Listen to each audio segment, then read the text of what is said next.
पुराने स्तंभ हैं समाजवादी पार्टी के, इस्तीफा क्यों दिया था आपने? मेरे मन में कभी नहीं था कि मैं भारतीय जनता पार्टी में जाऊं, लेकिन मैं गया तो उसका कुछ कारण था।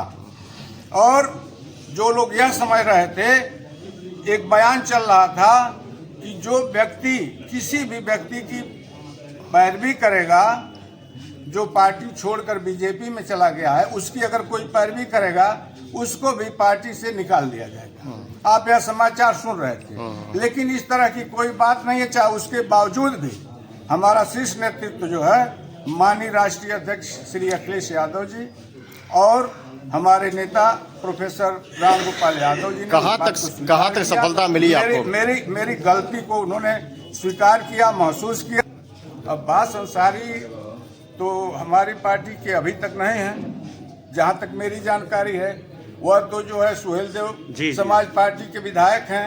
अब भविष्य में वो हमारी पार्टी में आएंगे, उनका स्वागत है।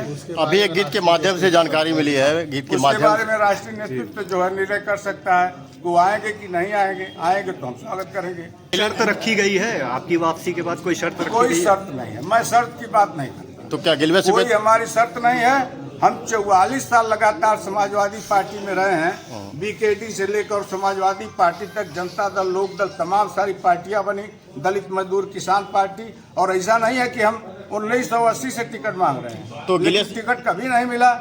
इसके बाद 2024 तक तो उस पार्टी में हम काम किए। तो गिले सूखे दूर हो गए? बिल्कुल दूर हो गए, तभी तो यहाँ आए हैं। जब से मैं होश संभाला हूँ, लोक दल, जनता दल, समाजवादी पार्टी को वोट देने के बाद समझौता में बहुजन समाज पार्टी को वोट 2 बार दिया हूँ। एक बार अक्षयवर भारती को और दूसरी बार जो है राय साहब को, अतुल राय जी। इसके अलावा मैं भारतीय जनता पार्टी में आज तक कभी वोट नहीं दिया हूँ। अभी जो पिछला चुनाव 2024 का हुआ है, वो भी मैं कमल के फूल पर नहीं अपनी मोहर लगाया। मैं लगाया हूँ छड़ी, ओम प्रकाश राजभर के चुनाव चिन्ह पर। मैं क्या इसे राजनीति का अवसरवाद माना जाए? आपका अवसरवाद तो जो रोज कपड़े की तरह से पार्टी बदलते हैं, उनको आप अवसरवादी कह सकते हैं। मुझको अवसरवादी इसलिए नहीं कह सकते हैं कि मैं अभी गया हूं और तुरंत अपनी पार्टी में वापस आया हूं, या कोई दल बदलगारी का रोड मैप क्या है? तमाम समस्याएं हैं। इसलिए मुझे दुख है कि उस पार्टी में रहने का कोई मतलब नहीं है।